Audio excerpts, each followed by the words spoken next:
إن هذا الكون الذي نعيش فيه والذي يعج بالحياة والأحياء الذين نشاهدهم والذين لا نشاهدهم هم في حركة دائمة لا تهدأ ولا تتوقف، وسيبقى حال الكون كذلك إلى أن يأتي اليوم الذي يهلك فيه الله عز وجل جميع الأحياء، وهو يوم النفخ في الصور الذي تنتهي بعده الحياة في السماء والأرض. فالله سبحانه وتعالى جعل لإنهاء هذه الحياة وزوالها وقتا محددا وأجلا مقدرا، فإذا جاء الأجل المحتوم والأمد المقدر قامت الساعة في يوم متحقق الوقوع. تظهر في هذا اليوم الأمور على حقيقتها ويغشى القلوب بأهواله، فإذا بالخلائق قائمة لرب العالمين سبحانه. قال الله عز وجل: ألا يظن أولئك أنهم مبعوثون ليوم عظيم يوم يقوم الناس لرب العالمين. وقد وصف الله سبحانه وتعالى يوم القيامة بصفات تدل على هوله وعظمته وشدته، مخوفا عباده من أليم عقابه ليطيعوا أمره فيدخلوا جنته ويتجنبوا عذابه. فيوم القيامة يوم طويل ثقيل وشره مستطير، يحدث فيه من الأهوال ما يشيب له الوليد، ويغيب عقل الوالدة عن ولدها ورضيعها، وتضع فيه الحامل حملها من شدة الهول والفزع، وإذا الجنين بأمه متعلق خوف الحساب وقلبه مذعور، هذا بلا ذنب يخاف لهوله كيف المقيم على الذنوب دهور. وقبل أن يأتي ذلك اليوم هناك علامات وإشارات تدل على اقتراب يوم القيامة، علامات الساعة الكبرى وأهوال يوم القيامة. لكل بداية نهاية، ولكل نهاية علامات تسبقها، فغروب الشمس علامة على قدوم الليل، وبزوغ الفجر علامة على طلوع الشمس وبداية النهار، وعلامات الساعة الصغرى والكبرى إنذار على اقتراب الساعة ونهاية العالم. فمنذ عهد النبي محمد صلى الله عليه وسلم أنزلت آية قبل 1400 سنة، وهي قول الله تبارك وتعالى: اقتربت الساعة وانشق القمر. كان النبي محمد صلى الله عليه وسلم يقول: كيف أنعم وصاحب القرن قد التقم القرن. فعلامات الساعة الصغرى قد وقع أغلبها بشهادة العلماء وانقضى من زمن بعيد، وما زالت تدق أبوابنا حتى الآن، وما زال الناس في غفلة وضياع. وعندما يأتي أمر الله عز وجل ستقع العلامات الكبرى واحدة تلو الأخرى حتى تقوم الساعة وينتهي الزمان. وقد أخبر النبي محمد صلى الله عليه وسلم أنه لن تقوم الساعة حتى نرى قبلها 10 آيات، فذكر الدخان والدجال والدابة وطلوع الشمس من مغربها ونزول عيسى بن مريم عليه السلام ويأجوج ومأجوج و3 خسوف، خسف بالمشرق وخسف بالمغرب وخسف بجزيرة العرب، وآخر ذلك نار تخرج من اليمن تطرد الناس إلى محشرهم. نفحات، قصص تاريخية وإسلامية. فنحن مقبلون على النهاية لا محالة. كانت بعثة النبي محمد صلى الله عليه وسلم أول علامة من علامات الساعة الصغرى. قيل هناك علامات 10 كبرى، أولها أن يخرج المسيح الدجال. قيل هو رجل أعور العين، عينه كأنها عنبة طافئة، ففتنته من أعظم الفتن التي ما من نبي إلا وحذر أمته منها. وإن هذا الدجال سيمكث في الأرض 40 يوما، يوم كسنة ويوم كشهر ويوم كجمعة، وسائر أيامه كأيامنا هذه. ينطلق الدجال في الأرض بسرعة فيفتن الناس في دينهم ويعيث في الأرض فسادا. يجري الله عز وجل بإذنه على يديه خوارق الأمور والعادات، يختبر فيها المؤمنين، فهو يأتي إلى الرجل فيقول له: أرأيت إن بعثت لك أباك وأمك أتشهد أني ربك؟ فيقول: نعم. فيتمثل له شيطانان في صورة أبيه وأمه فيقولان: يا بني اتبعه فإنه ربك. وأثناء وجود الدجال في الأرض تظهر العلامة الثانية، وهي نزول عيسى بن مريم عليه الصلاة والسلام. ينزل عيسى عليه السلام عند المنارة البيضاء شرقي دمشق، كما قال نبينا محمد صلى الله عليه وسلم أنه ينزل وقت الفجر تحمله الملائكة، فإذا نزل عليه السلام فإذا بالناس تجتمع لأداء الصلاة، فلا يصلي فيهم عيسى عليه السلام، فيقولون: تقدم يا نبي الله، فيرفض أن يصلي فيهم إكراما لأمة محمد صلى الله عليه وسلم، فيصلي مأموما وهو نبي عليه السلام. ثم يمكث سيدنا عيسى عليه السلام في الأرض 7 سنين، ينطلق في الأرض يبحث عن الدجال، فيدركه في فلسطين في مكان اسمه باب اللد أو باب اللد. وعندما يرى سيدنا عيسى بن مريم عليه السلام الدجال، يذوب الدجال كما يذوب الملح في الماء، فيضربه بخنجره وهو يقول: إن لي فيك ضربة لن تخطئها، فيقتله، وبذلك تنتهي فتنة المسيح الدجال.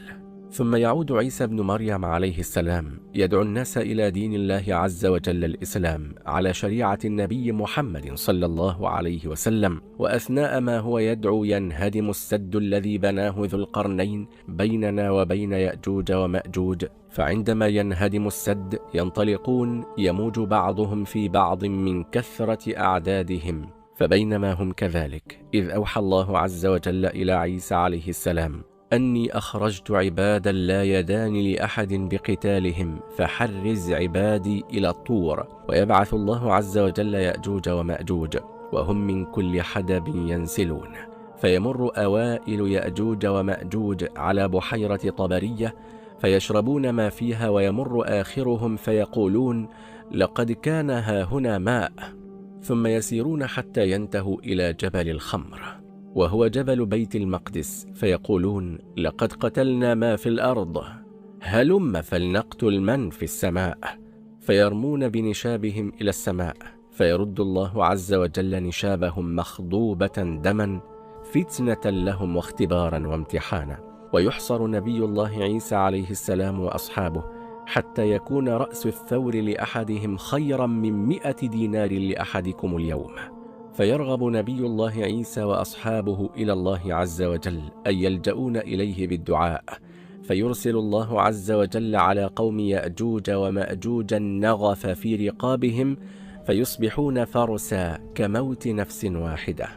ثم يهبط نبي الله عيسى عليه السلام وأصحابه إلى الأرض، فلا يجدون في الأرض موضع شبر إلا ملأه زهم يأجوج ومأجوج ونتنهم ودماؤهم، فيرغبون إلى الله عز وجل داعين له متضرعين إليه، فيرسل الله تبارك وتعالى طيرا كأعناق البخت فتحمل جثث يأجوج ومأجوج فتطرحهم حيث شاء الله عز وجل.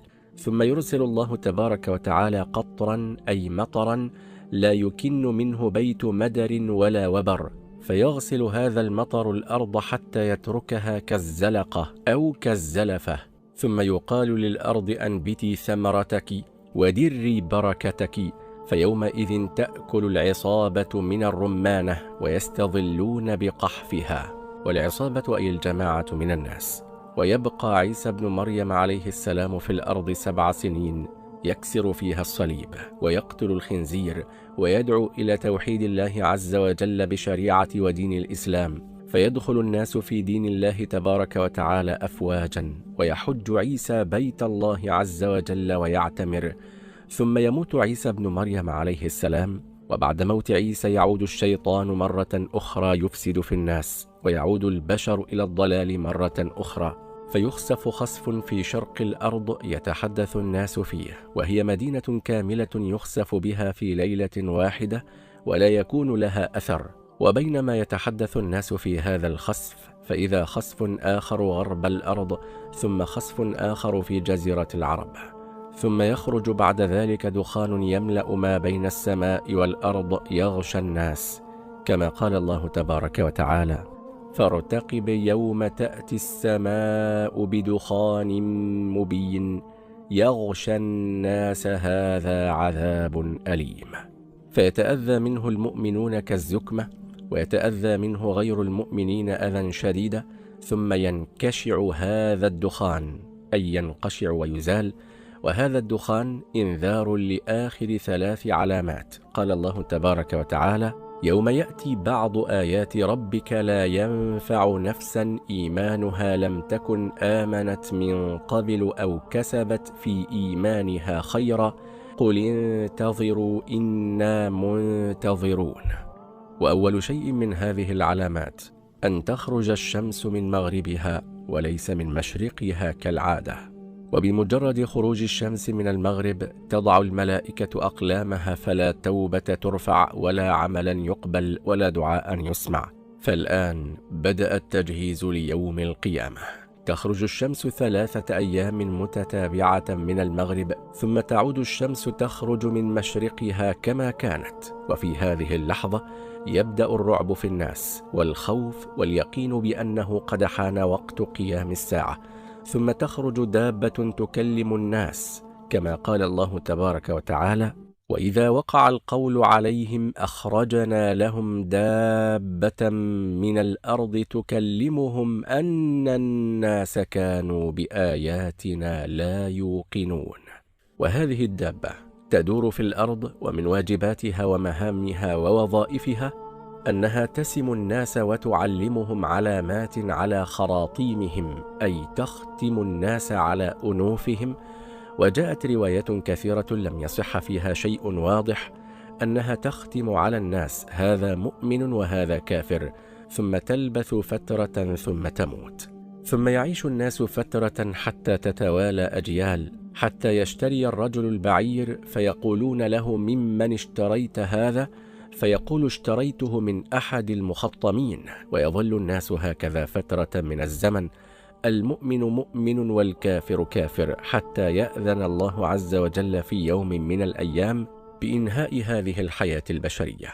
وتبدأ علامة أخرى من علامات الساعة، وهي أن الله عز وجل يرسل ريحا طيبة ألين من الحرير تدخل على الناس في كل مكان في بقاع الأرض، فلا تدع أحدا في قلبه مثقال ذرة من إيمان إلا قبضته، فيموت المؤمنون جميعا، ولا يبقى في الأرض إلا الكفار، وينقطع ذكر الله عز وجل في الأرض كلها، كما قال رسول الله صلى الله عليه وسلم: لا تقوم الساعة حتى لا يقال في الأرض الله الله، ويذهب الصالحون الأول فالأول، وتبقى حثالة كحثالة التمر لا يباليهم الله عز وجل باله، ويندثر الإسلام حتى ما يدرى لا صيام ولا صلاة ولا صدقة، ويذهب القرآن ولا يبقى منه آية، وتبقى طوائف من الناس. فيقول الشيخ العجوز: أدركنا آباءنا يقولون لا إله إلا الله، ولا يبقى في الأرض إلا شرار الخلق، وعليهم تقوم الساعة. وهؤلاء الخلق يعبدون الأصنام ويشركون بالله عز وجل، كما قال نبي الله محمد صلى الله عليه وسلم: فيبقى شرار الناس في خفة الطير وأحلام السباع، لا يعرفون معروفا ولا ينكرون منكرا، فيتمثل لهم الشيطان فيقول: ألا تستجيبون؟ فيقولون: فما تأمرنا؟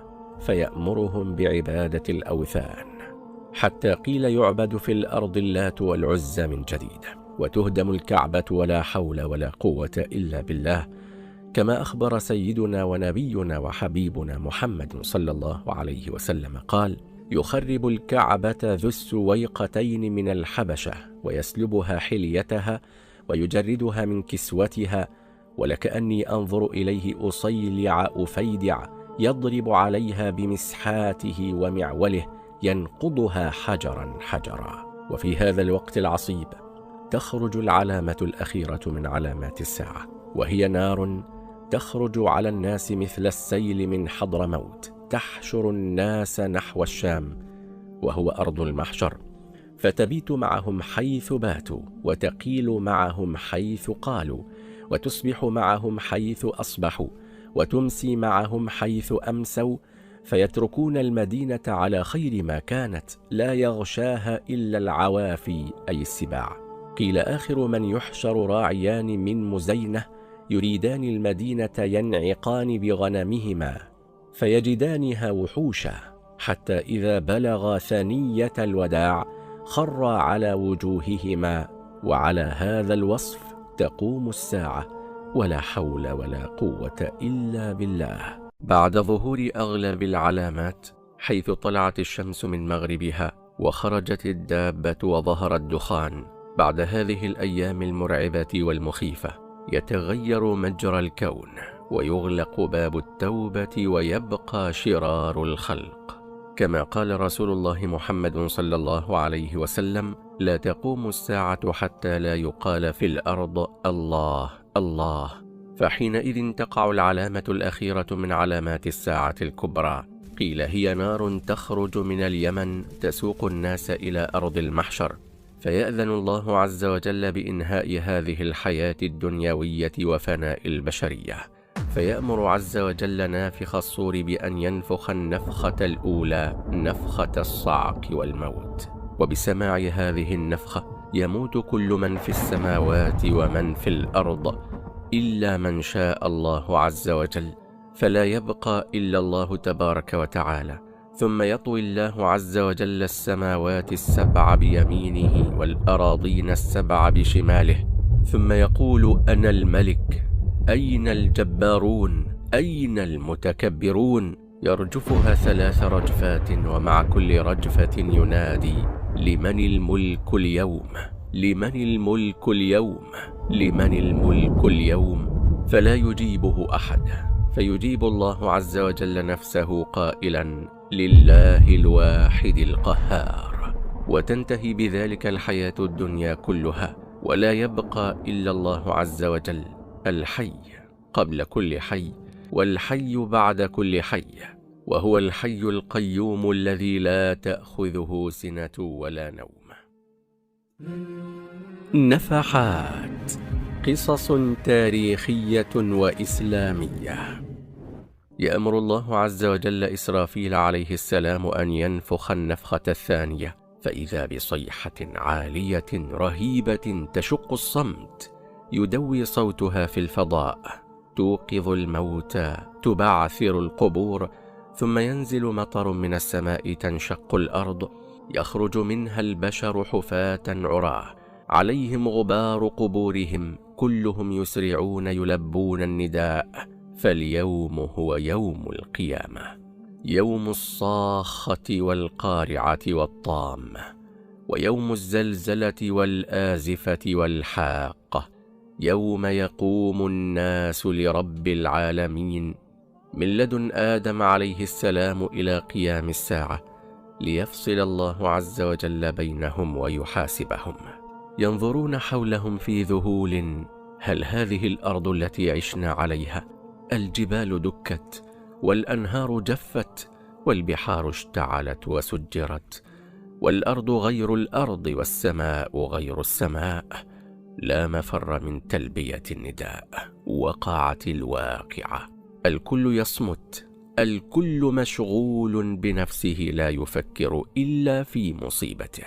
الكل واقفون في أرض المحشر، فالناس أبصارهم زائغة، والشمس تدنو من الرؤوس من فوقهم، لا يفصل بينهم وبينها إلا ميل واحد، ولكنها في هذا اليوم حرها مضاعف، ولهبها متزايد، يعرق الناس ويفيض العرق منهم بحسب أعمالهم، فمنهم من يبلغ عرقه إلى كعبيه، ومنهم من يبلغ إلى ركبتيه، ومنهم من يبلغ إلى منكبيه، ومنهم من يلجمه العرق إلجاما. وتبقى طائفة في ظل الله عز وجل، يوم لا ظل إلا ظله، كما أخبر رسول الله محمد صلى الله عليه وسلم: 7 يظلهم الله في ظله يوم لا ظل إلا ظله: إمام عادل، وشاب نشأ في عبادة الله تعالى، ورجل قلبه معلق في المساجد، ورجلان تحابا في الله اجتمعا عليه وتفرقا عليه، ورجل دعته امرأة ذات منصب وجمال فقال إني أخاف الله، ورجل تصدق بصدقة فأخفاها حتى لا تعلم شماله ما تنفق يمينه، ورجل ذكر الله خاليا ففاضت عيناه. ثم يكرم الله عز وجل أنبياءه ورسله عليهم السلام في عرصات القيامة بالحوض المورود، ولكل نبي يومئذ حوض، وحوض نبينا محمد صلى الله عليه وسلم أعظمها وأفضلها، طوله شهر وعرضه شهر، يصب فيه ميزابان من نهر الكوثر في الجنة، ماؤه أشد بياضا من اللبن وأحلى من العسل، وريحه أطيب من ريح المسك، آنيته كنجوم السماء عددا ووصفا ولمعانا، من يشرب منه شربة لا يظمأ بعدها أبدا. يرده المؤمنون بالله عز وجل ورسوله صلى الله عليه وسلم المتبعون لشريعته، ويطرد عنه الذين استنكفوا واستكبروا وأعرضوا عن اتباع هذا الدين الحنيف. أما أنا وأنت واقفون في أرض المحشر نبكي، دموعنا تنهمر من الفزع والخوف والهلع، الكل ينتظر ويطول الانتظار 50,000 سنة، تقف لا تدري إلى أين تمضي، إلى الجنة نسأل الله عز وجل ذلك، أم إلى النار والعياذ بالله. 50,000 سنة ولا شربة ماء، تلتهب الأفواه والأمعاء، الكل ينتظر، البعض يطلب الرحمة ولو بالذهاب إلى النار من هول الموقف وطوله، ولا حول ولا قوة إلا بالله. وفجأة يسمعون صوتا رهيبا يزيد الرعب رعبا والفزع فزعا، ينزل من السماء ملائكة أشكالهم رهيبة، واقفون صفا واحدا في خشوع وذل وخضوع، يفزع الناس يسألونهم أفيكم ربنا؟ فترتجف الملائكة ويتوالى نزولها، ثم ينزل الجبار جل جلاله في ظلل من الغمام، والملائكة تنزل، يحمل عرشه يومئذ 8، فيضع الله جل جلاله كرسيه حيث يشاء من أرضه، ثم يهتف بصوته فيقول: يا معشر الجن والإنس، إني قد أنصت لكم منذ خلقتكم إلى يومكم هذا، أسمع قولكم وأبصر أعمالكم، فأنصتوا إلي، فإنما هي أعمالكم وصحفكم تقرأ عليكم، فمن وجد خيرا فليحمد الله، ومن وجد غير ذلك فلا يلومن إلا نفسه.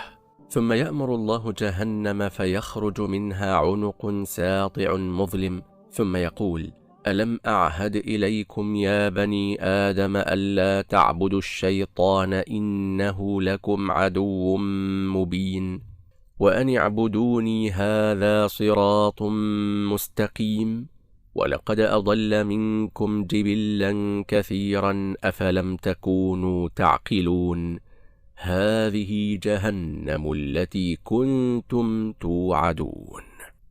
وللأمانة مشاهدينا، قال ابن باز رحمه الله عن هذا الحديث: رواه إسماعيل بن رافع راوي حديث الصور، وهو ضعيف عند أهل العلم، وفي بعض رواياته نكارة، ولكن جملة أخبار الشفاعة وأخبار أهل الجنة والنار ثابتة في الأحاديث الصحيحة الكثيرة. ثم يميز الله عز وجل الناس وتجث الأمم، فيقضي الله تبارك وتعالى بين خلقه إلا الثقلين الجن والإنس، فيقضي بين الوحوش والبهائم، حتى إنه لا يقضي لجلحاء، وهي التي دون قرون من ذات القرن، من القرناء التي نطحتها، فإذا فرغ الله عز وجل من ذلك كله ولم يبق حق واحدة للأخرى، قال الله عز وجل لها كلها: كوني ترابا. فعند ذلك يقول الكافر: يا ليتني كنت ترابا. ثم يقضي الله تبارك وتعالى بين العباد، فكان أول ما يقضى فيه الدماء، ويأتي كل قتيل في سبيل الله عز وجل، ويأمر الله تبارك وتعالى كل من قتل فيحمل رأسه وعروقه تسيل دما، فيقول: يا رب فيما قتلني هذا؟ فيقول وهو أعلم: فيما قتلتهم؟ فيقول: قتلتهم لتكون العزة لك؟ فيقول الله له: صدقت. فيجعل الله وجهه مثل نور الشمس، ثم تمر به الملائكة إلى الجنة، ثم يأتي كل من قتل على غير ذلك يحمل رأسه وعروقه تسيل دما، فيقول: يا رب قتلني هذا. فيقول تعالى وهو أعلم: فيم قتلتهم؟ فيقول: يا رب قتلتهم لتكون العزة لي. فيقول: تعست. ثم لا تبقى نفس قتلها إلا قتل بها، ولا مظلمة ظلمها إلا أخذ بها، وكان في مشيئة الله إن شاء عذبه وإن شاء رحمه.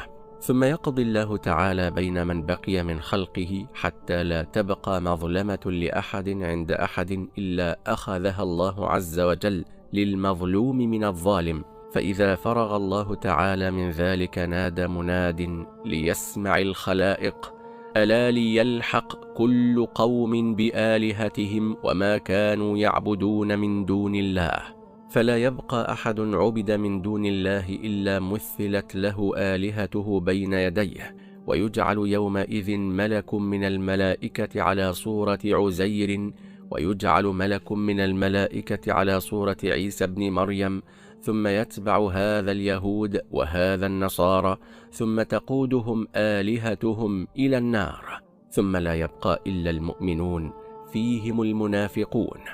جاءهم الله عز وجل فيما شاء من هيئته فقال: يا أيها الناس فالحقوا بآلهتكم وما كنتم تعبدون.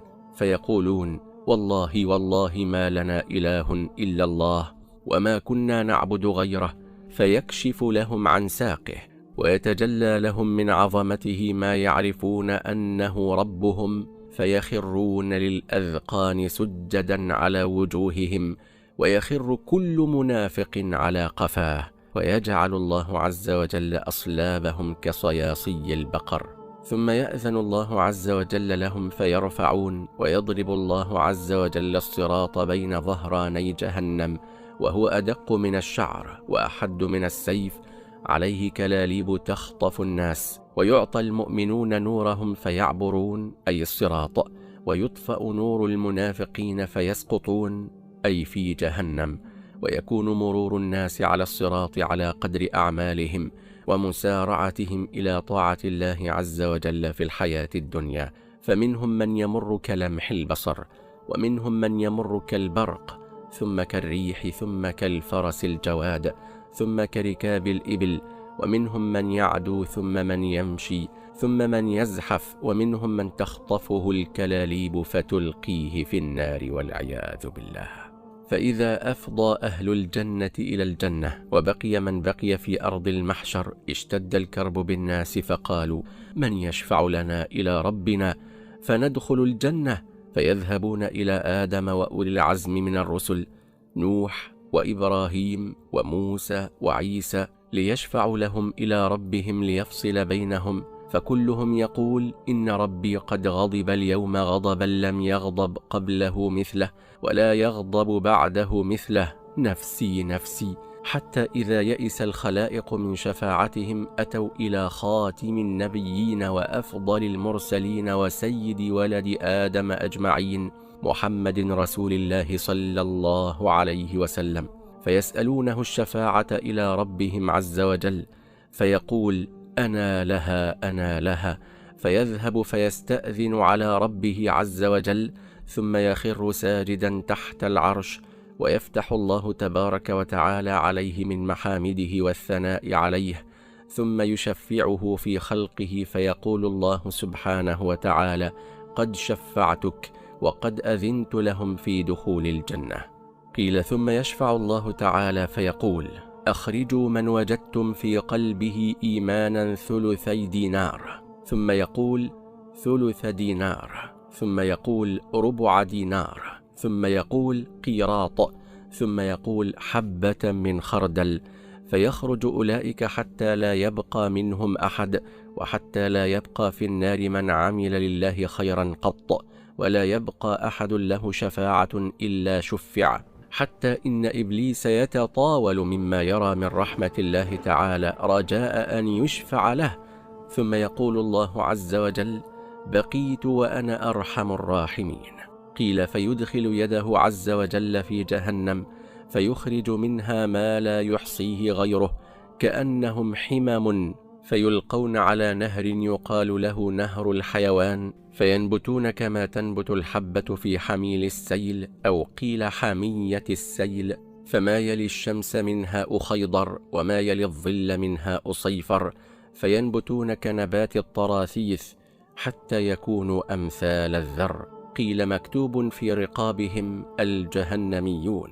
يقول الله عز وجل: بل هم عتقاء الرحمن، يعرفهم أهل الجنة بذلك الكتاب، ما عملوا خيرا لله قط، فيمكثون في الجنة ما شاء الله، وذلك الكتاب في رقابهم، ثم يقولون: ربنا امح عنا هذا الكتاب، فيمحوه الله عز وجل عنهم. وللأمانة مشاهدين الكرام، قال ابن كثير رحمه الله: هذا حديث مشهور وهو غريب جدا، ولكن لبعضه شواهد في الأحاديث المتفرقة، وفي بعض ألفاظه نكارة. نسأل الله عز وجل أن يثبتنا بالقول الثابت في الحياة الدنيا وفي الآخرة، وأن يختم لنا بلا إله إلا الله محمد رسول الله، وأن يرزقنا الفردوس الأعلى من الجنة بغير حساب ولا سابقة عذاب.